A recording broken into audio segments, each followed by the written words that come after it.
Alhamdulillahi haqqa hamdi, alhamdulillahi hamdan katsiran tayyiban mubarakan fih. Nahmaduhu wa nasta'inuhu wa nastaghfiruhu wa nastahdihi wa natubu ilaih. Wa la na'budu illa iyyahu wa natawakkalu alaih. Allahumma fassalli wa sallim wa barik ala sayyidina wa habibina wa syafi'ina wa maulana Muhammad wa ala alihi wa ashabihi wa walah wa ala ashabihi wa dzurriyyatihi wa man sara ala nahji wa sanna bi sunnatihi wahtada bihadih ila yaumi liqa'i rabbi amma ba'd. Hadratal afadil, hadratal mukarramin, segenap rekan-rekan pimpinan dan pengurus KMII Kansai yang dimuliakan oleh Allah Subhanahu wa taala, yang kami takzimi, panitia pembangunan, bukan pembangunan ya, pengadaan Masjid Istiqlal yang kami hormati, seluruh DKM mungkin sudah terbentuk, hadirin dan hadirat semua yang hadir dalam kesempatan Zoom kita pada kesempatan malam. Ya, di sana jam berapa ini? Malam ya, betul ya? Malam hari ini yang dirahmati oleh Allah Subhanahu wa taala. Puji syukur kita haturkan kehadirat Allah atas limpahan karunia-Nya, kita dihimpun di dalam majelis ilmu, meskipun hanya secara daring, secara online. Insya Allah tidak mengurangi semua keutamaan bermajelis ilmu yang bisa kita raih dari sisi Allah Subhanahu wa taala. Semoga setiap langkah kita hari ini menjadi pemudah jalan kita semua menuju ke surga, dan semoga duduk kita semua termasuk taman di antara taman-taman surga, tempat Allah mencurah-curahkan rahmat-Nya, menaungkan sayap-sayap malaikatnya, menurunkan sakinah ke dalam hati kita, dan menyebut-nyebut nama kita semua dengan bangga pada makhluk-makhluk mulia yang ada di sisinya. Hadirin hadirat yang dimuliakan Allah, tentu kami turut merasa bersyukur pula atas keberhasilan ya panitia dari pendirian Masjid Istiqlal di Kansai di Osaka. Mudah-mudahan masjid ini menjadi masjid yang makmur, yang penuh dengan kebaikan dan keberkahan, menjadi pusat syiar dan kegiatan kaum muslimin di sana, sehingga menjadi salah satu legasi dari Muslim Indonesia dalam dakwah di negeri Sakura. Barakallahu fikum. Betul-betul kami sangat merasa bersyukur dan berbahagia. Yang selanjutnya, kadang membangun masjid itu lebih mudah daripada membangun jamaahnya. Maka ini menjadi satu gagasan besar yang harus kemudian nanti disosialisasikan dengan baik kepada seluruh kaum muslimin di sana, bagaimana kita menjadi para pemakmur masjid, menjadi orang-orang yang hatinya terpaut dengan masjid, seperti dalam hadis Nabi SAW, 7 golongan yang akan dinaungi oleh Allah Subhanahu wa taala. Yauma la dhilla illa dhilluhu, pada hari tiada naungan selain naungannya Allah Subhanahu wa ta'ala. Ini di antara 7 golongan itu dengan jelas disebutkan oleh Nabi SAW, rajulun qalbuhu mu'allaqum bil masajid. Seorang lelaki, perempuan juga termasuk tentunya. Ini hanya sinekdok pars pro toto ya. Satu disebut untuk mewakili keseluruhan, siapapun yang kemudian hatinya terpaut dengan masjid. Terpaut, mu'allaqun bil masajid, artinya hatinya senantiasa tersambung dengan masjid sebagai rumahnya Allah Subhanahu wa ta'ala. Maka di antara keutamaannya dia mendapatkan naungan kelak di akhirat, di hari yang gerah, panas, di hari yang kacau, balau, di hari yang penuh dengan resah, gelisah, di hari yang penuh dengan kekhawatiran dan ketakutan, maka mereka tidak khawatir, tidak pula bersedih hati, berada dalam naungan dan jaminan perlindungan dari Allah Subhanahu wa ta'ala, karena hati mereka terpaut dengan masjid. Bagaimana hati itu terpaut dengan masjid? Yang pertama, menarik sekali ketika Al-Quran menceritakan kepada kita semua bahwasanya satu-satunya mungkin cita-cita untuk anak yang ditanamkan orang tua yang salihah kepada anak yang ada di dalam kandungannya di dalam Al-Quran adalah cerita tentang, ini untuk menyeimbangkan bagaimana seorang menadarkan anak yang ada dalam kandungannya itu untuk menjadi seorang pemakmur masjid. Pemakmur masjid. Di mana? Dalam surah Ali Imran kita kemudian mengenal bagaimana Imra'atu Imran, istrinya Imran alaihi salam itu berkata, A'udzubillahi minasyaitonirrajim, firman Allah Subhanahu wa taala, "Idz qalat imra'atu Imran, Rabbi inni nadzartu laka ma fi batni muharrara." Ingatlah ketika istrinya Imran berkata, "Duhai Rabbku, penciptaku, pemeliharaku, pemberi rezekiku, pengatur segala urusanku, pemilik penguasaku, ini sesungguhnya aku nadartu, aku bernazar, ma fi batni, apa yang ada di dalam kandunganku ini. Muharrara, hendaklah dia nanti menjadi seorang yang mengabdikan dirinya untuk beribadah kepadamu dan melayani ibadah kepadamu di Masjidil Aqsa." Jadi ini cita-cita istimewa ditanamkan seorang ibu kepada anak yang ada di dalam kandungannya, yang anak tersebut belum lahir ke dunia, masih ada di dalam kandungan, bahkan dia belum mengetahui jenis kelaminnya, dia bahkan menyangka anaknya ini laki-laki. Dia mohon kepada Allah, anak ini ya Allah nanti lahir, cita-cita utama yang kami tanamkan kepadanya adalah menjadi seorang pemakmur masjid. Ketika itu anak lahir, dia kaget. Rabbi inni wada'tuha unsa, ya Allah, ternyata saya melahirkannya sebagai seorang perempuan.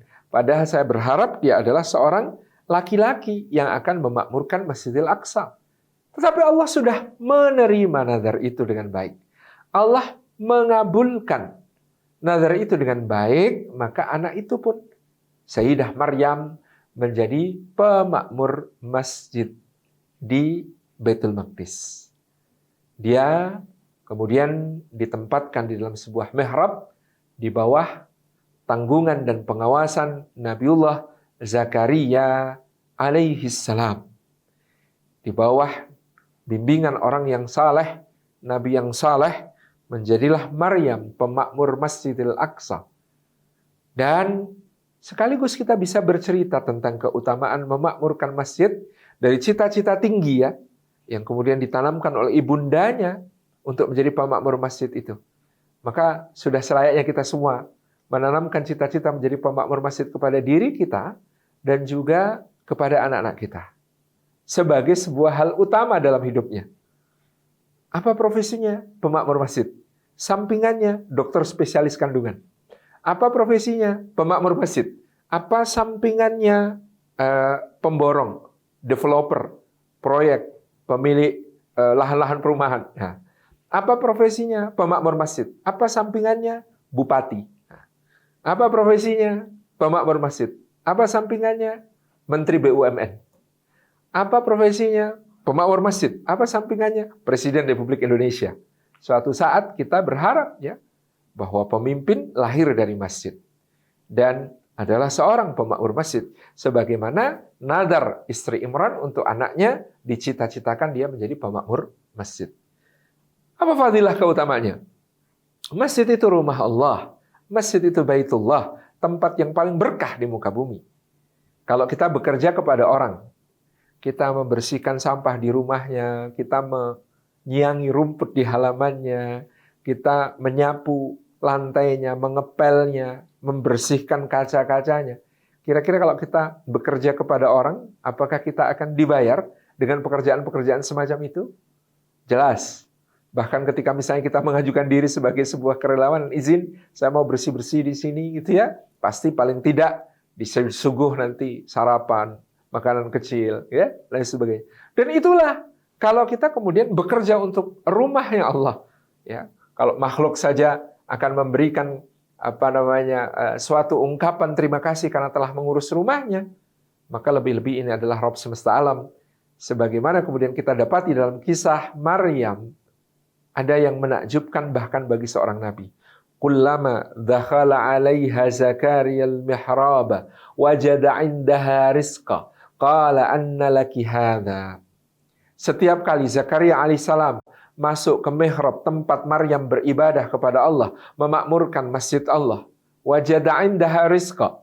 Zakaria alaihissalam menemukan di sisi Maryam ada rizki berlimpah. Qala anna laki hadza. Wahai Maryam, kata Zakaria alaihissalam, dari mana engkau mendapatkan semua ini? Qalat huwa min indillah. Maka Maryam berkata, ini semuanya dari sisi Allah Subhanahu wa taala. Seorang pemakmur masjid dijamin rizkinya oleh Allah, pemilik dari masjid rumah Allah yang mulia ini.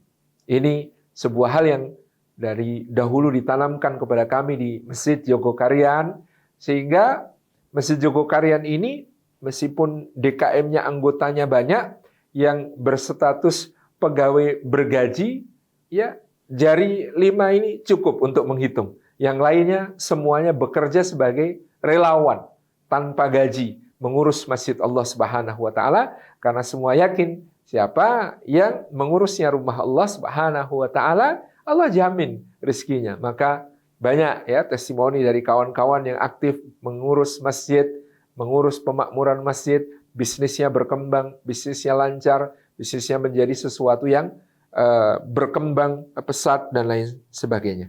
Ini contoh bagaimana kemudian Allah Subhanahu wa taala memberikan jaminan kebaikan di kehidupan dunia, lebih-lebih nanti di kehidupan akhirat kepada para pemakmur masjid. Hadirin hadirat yang dimuliakan oleh Allah Subhanahu wa taala, bahwasanya dari sejak cita-cita, ya.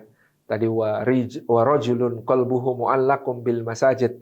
Lelaki yang hatinya terpaut di masjid, pastinya dia adalah yang kemudian juga membangun kesadaran untuk terpaut dengan masjid sejak dari cita-citanya, keinginannya, hasratnya, ambisinya, obsesinya untuk senantiasa memakmurkan masjid, sebagaimana yang telah ditanamkan oleh istri dari Sayyidina Imran alaihissalam kepada putrinya, yaitu Sayyidah Maryam. Ini yang kemudian menjadi suatu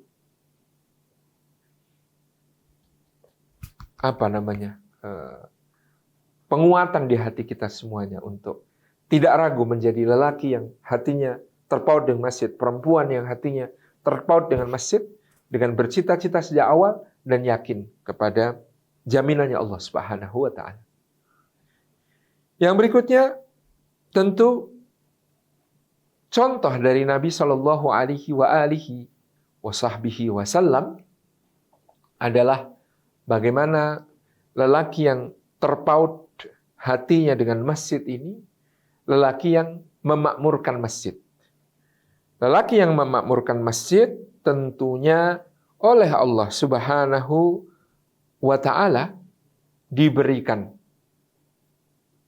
karakteristik khusus di dalam Al-Quranul Karim yang betul-betul menjadi pemuliaan bagi para pemakmur masjid Allah tersebut. Misalnya firman Allah Subhanahu wa ta'ala dalam surat Taubah ayat yang ke-18. A'udzubillahi minasyaitonirrajim. Bismillahirrahmanirrahim. Firman Allah, "Innama ya'muru masajidallahi man amana billahi wal yawmil akhir wa aqamas salata wa ataz zakata wa lam yakhsha illallah fa'asa ulaika ayyakunu minal muhtadin." Sadaqallahul adzim. Firman Allah Subhanahu wa taala, "Innama ya'muru." Hanya saja yang memakmurkan masjid. Innama ya'muru masajidallah. Hanya saja yang memakmurkan masjid-masjid Allah. Kata innama ini untuk memberikan ta'rif, pembatasan. Siapa sih yang layak untuk memakmurkan masjid-masjid Allah itu? Yaitu man amana billahi wal yaumil akhir. Orang yang beriman kepada Allah Subhanahu wa taala dan beriman kepada hari akhir. Dia beriman kepada Allah, dia beriman kepada hari akhir. Wa aqamas salata, dan dia orang yang menegakkan salat. Bukan wa fa'alas salata, dan mengerjakan salat, bukan, tetapi dia menegakkan salatnya. Wa ataz zakata, dan dia menunaikan zakatnya. Walam yahsya illallah, dan dia tidak takut kecuali kepada Allah Subhanahu wa taala. Fa'asa ulaika ayyakunu minal muhtadin. Maka dapatlah disemogakan ya, yang demikian itu termasuk orang-orang yang mendapatkan petunjuk, bimbingan dari Allah Subhanahu wa taala. Jadi di sini wa rajulun qalbuhu mu'allakum bil masajid. Laki-laki atau orang siapapun yang hatinya terpaut dengan masjid, karena dia tadi yang pertama selalu memang mencita-citakan untuk memakmurkan masjid, dia mendapatkan keutamaan, dijamin kehidupannya oleh Allah Subhanahu wa taala. Maka ketika dia memakmurkan masjid sesuai dengan firman Allah Subhanahu wa taala ini, yang pertama Allah Subhanahu wa taala memberikan kepadanya anugerah, jaminan keimanan. Iman kepada Allah, iman kepada hari akhir. Innama ya'muru masajidallah man amana billahi wal yawmal akhir. Sungguhnya yang memakmurkan masjid Allah, pastilah orang yang bisa memakmurkan masjid Allah itu karena mereka telah dianugerahi Allah keimanan kepadanya, keimanan kepada hari akhir. Maka siapa yang memakmurkan masjid Allah Subhanahu wa taala, Allah melekatkan sifat keimanan itu kepada dia. Jadi tidak perlu kemana-mana membuktikan saya ini orang beriman. Nggak perlu kemana-mana ngomong saya ini orang beriman. Nggak perlu kemana-mana kemudian mengklaim saya ini orang beriman. Tetapi ketika dia menjadi pemakmur masjid Allah, maka Allah yang memberikan stempel kepadanya. Man amana billahi wal yawmil akhir. Ini orang yang beriman kepada Allah dan hari akhir. Kenapa? Karena dia menjadi pemakmur masjid. Karena hatinya terpaut dengan masjid. Maka sifat keimanan itu dilekatkan oleh Allah Subhanahu wa taala kepada dirinya. Maka berbahagialah Bapak Ibu yang memakmurkan masjid Allah, karena dengan demikian Allah telah memberinya label yang jelas sebagai orang yang beriman kepada Allah dan hari akhir. Iman kepada Allah ya menjadikan kita tentu yakin, percaya kepada semua yang diturunkan oleh Allah, janji-janjinya, kalam-kalamnya, wahyu dalam Al-Quranul Karim yang turun sampai kepada kita melalui Rasulullah sallallahu alaihi wa alihi wa sahbihi wasallam.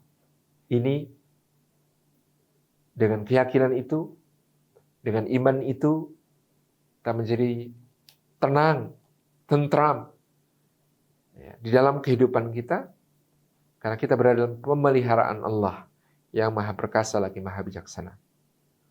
Iman kepada hari akhir tentu membuat kita menjaga diri dari perbuatan-perbuatan buruk yang bisa membahayakan kita di akhirat, sekaligus membuat kita bersemangat untuk melaksanakan berbagai macam amal saleh. Yang dengan amal saleh itu kita ya bisa mempertanggungjawabkannya semuanya dan mendapatkan kebahagiaan sebagai jaza, sebagai balasannya kelak di yaumil akhir. Yaumil akhir itu yaumul jaza, hari pembalasan. Maka iman kepada hari akhir membuat kita senantiasa ya, menjaga diri di dalam amal-amal saleh, menjauhi amal-amal yang salah. Anugerah iman. Allah melabelkan man amana billahi wal yaumil akhir kepada orang yang memakmurkan masjidnya Allah Subhanahu wa ta'ala. Orang yang hatinya terpaut di masjid, orang yang terobsesi untuk menjadi pemakmur masjid, orang yang mendapatkan jaminan dalam penghidupannya dari Allah Subhanahu wa ta'ala, orang yang beriman kepada Allah dan beriman kepada hari akhir. Wa aqamas salata, dan orang yang menegakkan salat. Sebagian ulama berpendapat, kenapa seorang yang memakmurkan masjid dimasukkan oleh Allah sebagai orang yang menegakkan salat? Pertama-tama karena dia melaksanakan salatnya berjamaah di masjid. Perintah Allah, warka'u ma'arraki'in, dan rukuklah kalian bersama orang-orang yang rukuk. Sujudlah kalian bersama orang-orang yang sujud. Dan salatlah kalian bersama orang-orang yang salat di masjid dalam keadaan berjamaah. Itu menegakkan salat. Karena dalam iqamatus salah, menegakkan salat itu ada kalimat ketika Rasulullah meluruskan shaf. Sawu sufufakum fa inna taswiyatas sufufi min iqamatis salah. Luruskan shaf kalian. Karena lurusnya shaf itu termasuk di antara tegaknya salat. Atau dalam lafaz lain, min tamamis salah, termasuk kesempurnaan salat. Jadi kita disebut menegakkan salat kalau kita berada di dalam shaf. Nah, kalau sendirian itu tidak ada shafnya, gitu ya. Ketika berjamaah di masjid, maka dia berada dalam shaf. Fa inna taswiyatas sufufi min iqamatis salah, karena sesungguhnya lurusnya shaf itu termasuk bagian dari tegaknya salat. Ketika Allah mengatakan qad aflahal mu'minun alladzina hum fi salatihim khashi'un. Allah selalu menyebut dalam keadaan berjamaah. Isimnya jamak. Qad aflahal mu'minun. Berbahagialah, beruntunglah orang-orang yang beriman. Siapakah mereka? Alladzina hum fi salatihim khashi'un, yaitu orang-orang yang khashi'un, khusyuk-khusyuk mereka itu di dalam salatnya. Jadi khusyuknya jamak, ya. Orang-orang alladzina juga jamak. Berarti salah satu cara untuk khusyuk itu, mencapai derajat khusyuk itu justru dengan berjamaah. Salat berjamaah itu paling tidak bisa menjadi salah satu jaminan mendapatkan label khusyuk dari Allah Subhanahu wa ta'ala. Wa aqamas salata, maka orang yang memakmurkan masjid, yang qalbuhu mu'allaqun bil masajid, ini adalah orang yang diberi label oleh Allah sebagai orang yang menegakkan salat. Seorang salafus salih pernah bertanya kepada sahabat-sahabatnya. Dia bertanya, hal antum musallun? Apakah kalian adalah orang-orang yang salat? Teman-temannya tersinggung. Kamu ini kan mendapati, kami tiap hari salat bersama kamu, berjamaah di shaf depan pula. Tega-teganya tanya, hal antum musallun? Apakah kalian orang-orang yang salat? Maka salafus salih itu lalu membaca ayat Allah Subhanahu wa ta'ala, innal insana khuliqa halu'a idza massahu syarru jazu'a wa idza massahul khairu manu'a illal musallin. Sesungguhnya manusia diciptakan berkeluh kesah lagi kikir apabila dia mendapatkan kebaikan. Maka apabila dia mendapatkan keburukan, maka dia berkeluh kesah. Apabila dia mendapatkan kebaikan, dia menjadi kikir, tidak mau berbagi kepada orang lain. Itu sifat manusia. Illal musallin, kecuali orang yang salat. Jadi pertanyaannya, kalau kalian adalah orang yang salat, apakah kalian sudah tidak menjadi manusia yang halu, yaitu yang berkeluh kesah lagi kikir. Berkeluh kesah dalam kesulitan, kikir di dalam nikmat-nikmat. Yang terbebas dari sifat itu hanyalah orang yang salat. Illal musallin. Maka kalau kalian adalah orang-orang yang salat, apakah kalian sudah terbebas dari sifat sedemikian? Nah, tambah lagi, Di dalam rangkaian ayat ini ciri-ciri orang yang sholat jadi panjang sekali. Ya, Allah mengatakan illal musallin. Ya, kecuali orang-orang yang sholat. Alladzina hum fi salatihim daimun. Orang-orang yang sholatnya itu dawam, sinambung. Ya. Orang-orang yang sholatnya kontinu. Setelah subuh sudah merindukan zuhur. Setelah zuhur sudah merindukan asar. Setelah asar sudah merindukan maghrib. Sesudah maghrib sudah merindukan isya. Sesudah isya sudah merindukan subuh. Maka kemudian dia qiyamul lail. Sesudah subuh sudah merindukan zuhur. Maka dia sholatul duha. Misalnya begitu ya. Ini gambaran yang Allah Subhanahu wa taala sebutkan tentang al-musallun, orang-orang yang salat itu. Alladzi aqamas shalah, yang menegakkan salatnya. Walladzina fi amwalihim haqqum ma'lum lis-sa'ili wal mahrum. Lalu orang yang salat itu adalah orang yang mengetahui di dalam hartinya, di dalam kekayaannya, di dalam apa-apa yang dia miliki terdapat hak bagi orang yang meminta-minta maupun bagi orang yang tidak meminta-minta tapi sebenarnya mereka membutuhkan. As-sa'il wal mahrum. Orang-orang yang meminta dan orang-orang yang tidak mau minta-minta padahal mereka sebenarnya memerlukan. Dia tahu dalam hartanya ada yang demikian. Maka sifat orang salat itu bersedekahnya bukan hanya kepada yang meminta, tapi juga kepada yang tidak meminta, tapi dia tahu yang demikian itu membutuhkan. Saya sering menyampaikan kalau di Indonesia, di antara contohnya mungkin guru dari anak-anak kita, mohon maaf kadang-kadang beberapa sekolah pendidikan Islam, meskipun bayarnya mahal, tapi orientasinya adalah untuk membangun gedung-gedungnya, bukan untuk memberikan kesejahteraan pada guru-gurunya, misalnya gitu ya. Itu guru-gurunya itu termasuk mahrum, karena dia nggak mungkin minta-minta kepada orang tua murid. Tetapi kita paham, oh ini gurunya, kalau dilihat-lihat gajinya mungkin juga belum bisa mensejahterakan. Maka kita kemudian sebagai orang tua murid punya inisiatif untuk membantu, menyantuni, memberi lebih daripada apa yang kemudian sudah mereka terima sebagai gaji. Tapi ini inisiatif kita. Ini contoh mahrum gitu ya. Ini sa'ili wal mahrum. Walladzina yusaddiquna biyaumiddin. Orang yang salat pasti membenarkan hari pembalasan. Walladzina hum min adzabi rabbihim musyfiqun. Dan orang yang salat itu pasti orang yang takut kepada azabnya Allah Subhanahu wa taala. Kemudian walladzina hum li furujihim hafizun. Pasti dia orang yang menjaga dirinya dari perbuatan keji, dari dosa-dosa, apalagi terkait syahwatnya, zina dan lain sebagainya. Yang berikutnya walladzina hum lizakati walladzina hum li amanatihim wa ahdihim raun, orang-orang yang menjaga amanat dan janjinya.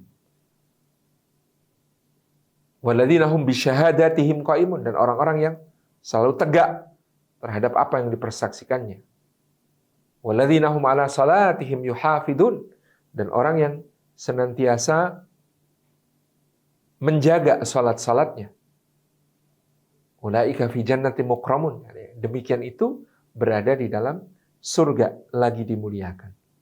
Kesimpulannya ketika Allah memberikan kepada orang yang memakmurkan masjid predikat wa aqamas shalah, itu berarti memberikan predikat kepada orang yang memakmurkan masjid ini sebagai orang-orang yang tadi dijaga dari perbuatan keji dan mungkar, yang melakukan berbagai amal kebaikan sekaligus jaminan akhirnya adalah ulaika fi jannatin mukramun. Mereka itu orang-orang yang dimuliakan di dalam surganya Allah Subhanahu wa taala. Wa ataz zakata, dan Allah memberi label kepada orang yang memakmurkan masjid sebagai orang-orang yang menunaikan zakat. Dia telah membersihkan hartanya karena Allah. Orang-orang yang berzakat bukanlah orang yang merasa berjasa kepada orang lain karena memberikan sebagian hartanya. Tetapi dia merasa tersucikan dengan harta itu dia berikan. Jadi tidak disebut zakat kalau kita memberi dengan pertentangan, kita memberi dengan merasa bangga, merasa lebih, merasa sombong. Na'udzubillah. Zakat itu pasti untuk menjadikan hati kita suci. Khudh min amwalihim sadaqatan tutahhiruhum wa tuzakkihim biha wa shalli alaihim inna salataka sakanul lahum. Ya, kata Allah Subhanahu wa taala, ambil ya dari harta mereka itu sedekah wajib, yaitu zakat, untuk mensucikan mereka. Yang disucikan bukan cuma hartanya, orangnya, tutahhiruhum wa tuzakkihim, dan untuk mentazkiyah mereka biha dengannya, washalli alaihim, dan doakanlah mereka, karena didoakan itulah sumber ketentraman. Inna salataka sakanul lahum, doamu adalah ketentraman bagi mereka. Maka orang yang qalbuhu mu'allaqun bil masajid ya'muru masajidallah, dia dilabeli Allah atas zakah, dilabeli oleh Allah sebagai orang yang menunaikan zakat. Mudah-mudahan dia telah ditazkiyah, disucikan, dibersihkan oleh Allah, dan diberikan ketentraman. Walam yahsya illallah. Nah, ini yang luar biasa lagi. Orang yang memakmurkan masjid itu oleh Allah diberikan label walam yahsya illallah. Menjadi orang yang tidak ada yang ditakuti kecuali Allah. Jadi memakmurkan masjid itu pembentukan nyali untuk tidak ada yang ditakuti selain daripada Allah Subhanahu wa taala. Bagaimana tidak? Dia berada di rumah Allah, hatinya terpaut di rumah Allah, pekerjaannya memakmurkan rumah Allah. Maka tidak ada yang dia takuti kecuali bosnya. Bos saya adalah Allah Subhanahu wa taala, ya. Kemudian dia pemilik dari rumah ini, rumah Allah ini, masjid ini, juga pemilik dari saya. Karena inna lillahi wa inna ilaihi raji'un. Kami semua ini milik Allah. Dan kepada Allah pula kami akan kembali untuk mempertanggungjawabkan semua amal perbuatan. Walam yahsya illallah. Maka orang yang memakmurkan masjid Allah, yang hatinya terpaut dengan masjid, pastilah orang-orang yang tidak ada yang dia takuti kecuali Allah Subhanahu wa taala. Fa'asa ulaika iyakunu minal muhtadin. Kalau orang itu sudah tidak ada yang dia takuti kecuali Allah, menjadi apapun dia, maka dia akan ditakuti oleh hamba-hamba yang lain, disegani oleh hamba-hamba yang lain. Seperti Sayyidina Umar bin Abdul Aziz, tidak ada yang dia takuti ketika menjadi khalifah kecuali Allah. Maka ada gubernur-gubernur yang zalim pada masa khalifah-khalifah sebelumnya. Al-Hajjaj bin Yusuf di Irak, Muhammad bin Yusuf di Yaman, kemudian Khalid bin Abdullah Al-Qasri di Mekah. Gubernur-gubernur zalim yang ketika Walid bin Abdul Malik, kakak iparnya Umar bin Abdul Aziz, menjadi khalifah, yang Walid bin Abdul Malik itu tubuhnya kekar dan perkasa, tetapi tidak berkutik di hadapan para gubernur itu ketika mereka menggertak. Sebagai khalifah, kalah wibawa dengan gubernurnya. Ketika Walid digantikan Sulaiman, Sulaiman bertubuh tinggi besar dan gemuk. Ya. Tetapi Sulaiman takut kepada gubernur-gubernurnya yang masih berkuasa penuh dan zalim ini. Sementara ketika Umar bin Abdul Aziz menjadi khalifah, maka tubuhnya kurus, kering karena banyaknya dia berpuasa. Ya, wajahnya kuyu karena banyaknya dia bangun dan menangis di malam hari. Tetapi ketika dia menjadi khalifah, berada di hadapan para penguasa yang zalim itu, dia tunjuk mereka dengan tangannya yang gemetaran. Seperti Khalid bin Abdullah Al-Qasri misalnya, dia katakan, kalau surat ini sampai ke tanganmu, ikatlah dirimu sendiri, dan datanglah kepadaku dikawal beberapa orang yang kau perlukan, lalu masuklah ke penjaraku, sampai aku mengundang semua orang yang pernah engkau zalimi untuk mengajukan gugatan. Itu ketakutan gubernurnya yang zalim itu, ketakutan kepada Umar bin Abdul Aziz. Kenapa? Walam yahsya illallah. Umar bin Abdul Aziz tidak ada yang dia takuti kecuali Allah, maka makhluk Allah pun takut kepadanya karena wibawanya yang sangat besar. Karena dia takut kepada Allah. Fa'asa ulaika ayyakunu minal muhtadin. Maka semoga yang demikian itu akan mendapatkan petunjuk, bimbingan selalu dari Allah di setiap langkah kehidupannya. Fa'asa ulaika yakunu minal muhtadin. Karena mereka adalah termasuk orang-orang yang paling ahli ibadah di antara semua ahli ibadah. Padahal yang ahli ibadah menjadi kekasih Allah adalah hadis Nabi sallallahu alaihi wasallam ketika Allah mengatakan, hambaku mendekatkan diri kepadaku dengan sesuatu yang paling aku cintai, yaitu yang aku wajibkan. Dan hambaku terus mendekatkan diri kepadaku dengan yang aku sunnahkan sampai aku mencintainya. Kalau aku sudah mencintainya, kata Allah Subhanahu wa taala, maka aku menjadi mata yang dia gunakan untuk melihat. Aku menjadi telinga yang dia gunakan untuk mendengar. Aku menjadi mulut yang dia gunakan untuk bicara. Aku menjadi tangan yang dia gunakan untuk bertindak. Aku menjadi kaki yang dia gunakan untuk melangkah. Sebuah ungkapan dari Allah Subhanahu wa taala bahwa Allah membimbingnya di setiap anggota badannya. Matanya memandang dengan diarahkan oleh Allah. Telinganya mendengar dengan diarahkan oleh Allah. Lisannya bicara dengan diarahkan oleh Allah. Tangannya bertindak dengan diarahkan oleh Allah. Kakinya melangkah dengan diarahkan oleh Allah. Fa'asa ulaika ayakunu minal muhtadin. Maka di antara keutamaan orang yang hatinya terpaut dengan masjid, yang memakmurkan masjid Allah Subhanahu wa taala, maka mereka mendapatkan bimbingan petunjuk Allah, bergerak seluruh dirinya karena Allah, matanya bergerak karena Allah, lisannya, telinganya, tangannya, kakinya, semua bergerak di dalam panduan dan bimbingannya Allah Subhanahu wa taala. Wa rajulun qalbuhu mu'allaqun bil masajid. Inilah laki-laki yang hatinya terpaut dengan masjid. Inilah perempuan yang hatinya terpaut dengan masjid. Inilah semua orang yang hatinya terpaut dengan masjid. Mereka mendapatkan keutamaan-keutamaan yang sedemikian. Maka marilah menjadi orang-orang yang terpaut hatinya dengan masjid. Karena di antara keutamaan lain selain ahlul Quran, orang-orang yang mendapatkan predikat sebagai ahlullahi fil ardi, keluarganya Allah di bumi, adalah orang-orang yang memakmurkan rumahnya, memakmurkan masjidnya. Kok kita ngurusi rumah orang, bersihin, makmurin, gunain dengan sebaik-baiknya, maka pemilik rumah pun mengangkat kita sebagai bagian dari keluarganya. Itulah ahlullahi fil ardi. Demikian yang dapat kita sampaikan sebagai pengantar. Mungkin nanti ada yang didiskusikan, dibicarakan. Jazakumullahu khairan. Saya kembalikan kepada Mas Arif Ahmad selaku moderator. Wassalamualaikum warahmatullahi wabarakatuh.